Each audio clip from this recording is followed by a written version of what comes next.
peace. It's a lovely morning this morning. Not a cloud in the sky. Lovely and warm and bright and hot. I like summer. I like the sun full stop. But anyway, scrolling through social media this morning as you do, and I come across this podcast with these Pakistani fellas. So I tapped on it now. Basically, one of the guys, he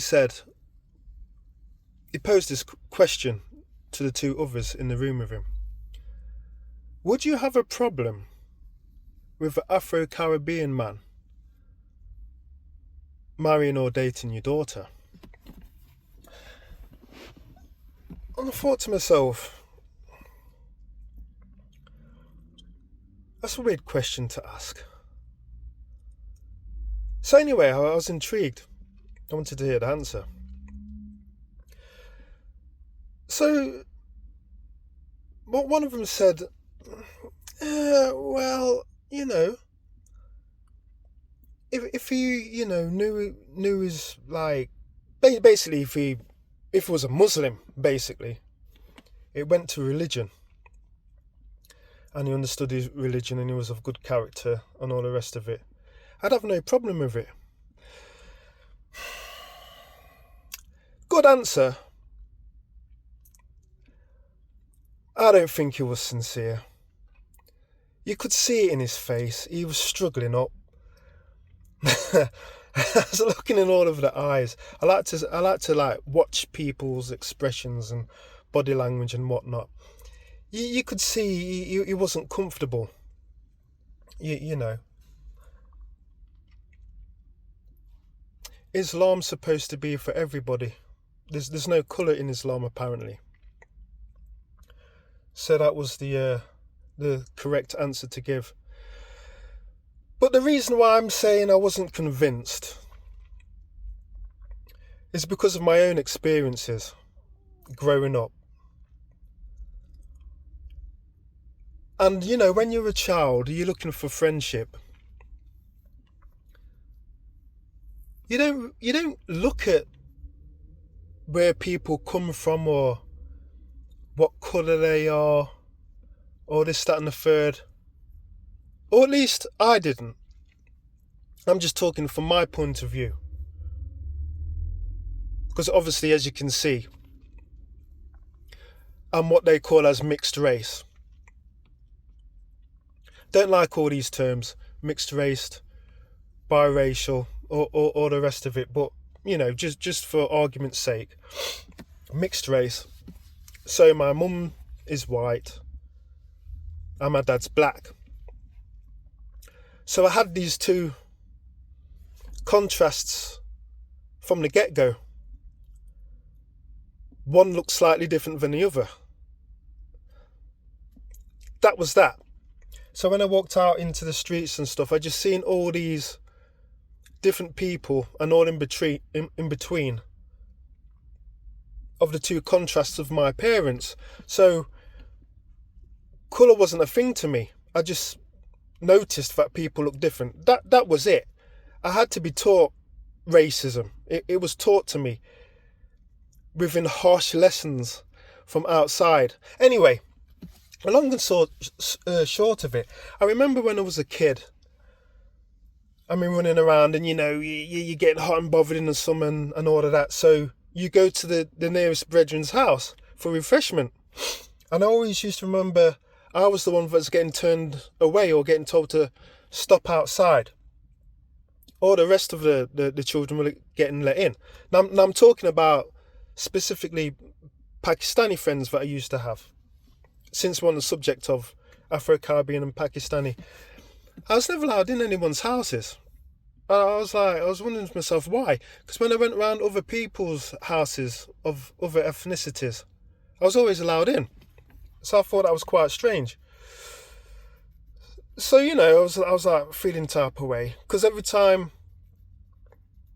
they ventured near my house, or it's like, it was nothing to me. Come in the house. But again, I wasn't allowed in their house, and they didn't want to come into my house. And I always asked the question, well, why am I not allowed into your house? Oh, Jamaicans aren't allowed in our houses. I'm like, huh? Because I always used to get most of my racism from white people. So when I got told that by Pakistani people, I was astonished. I was like, why is that? Oh, because you people smell and you're dirty and this, that and the other. And I was like, hold on a minute. Hold on. I thought we were supposed to be mates. What's all this about? So, all of this type of talk stopped me in my tracks. So I'm getting rid of them friends now because of, that's just effery. So I go to the other Pakistani friends, and like, they're not coming anywhere near my house. And I'm like, why aren't you coming near my house?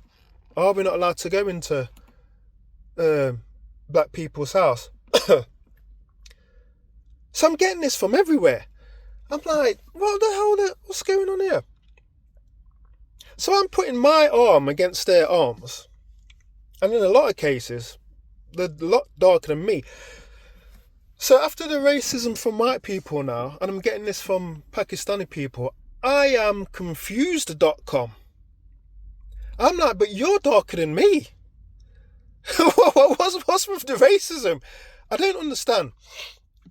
So, they give me all of this. And then it starts to come out, yeah, we don't like you, blah, blah, blah. And then I'm getting jumped on in the street by my so-called friends. I'm like, all these hands are coming from everywhere, all sorts of directions. And I'm like, what's going on here? So I'm having to fight myself off. So, after a few blows are thrown, I walk away. And I'm like, nah, man. Nah. This ain't right. So anyway, from my own personal experience, I don't know what other people's experiences is. I'm trying to figure out, was it the small town I was brought up in? Is this the same nationwide between Afro Caribbeans and Pakistanis? Is it a town thing? Does it happen in the cities? Was it an age thing back in the 80s? So when I seen this question today, I'm like, are we still there? Are we? Do we still have this stigma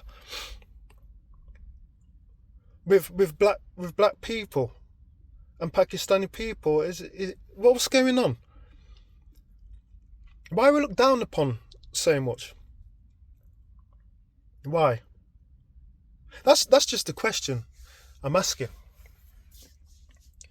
Especially as well with such a universal religion as well that they profess to have.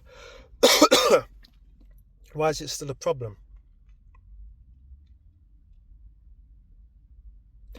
So I'm asking the Pakistani people out there who see this. Are we a problem? Afro Caribbean men, are we a problem to you? Still. And why was we back then? And why was we a problem in the first place? That's just a question. You know what I mean? It's like, I know a few Pakistani people who are beautiful people. Beautiful people. So you can't blanket people, can you? And tar people with the same brush. But this seems to me like it's a wide problem. Why are you asking a question like that? I'm just curious. To what it is. Well, yeah. Just asking the question. Yeah, peace.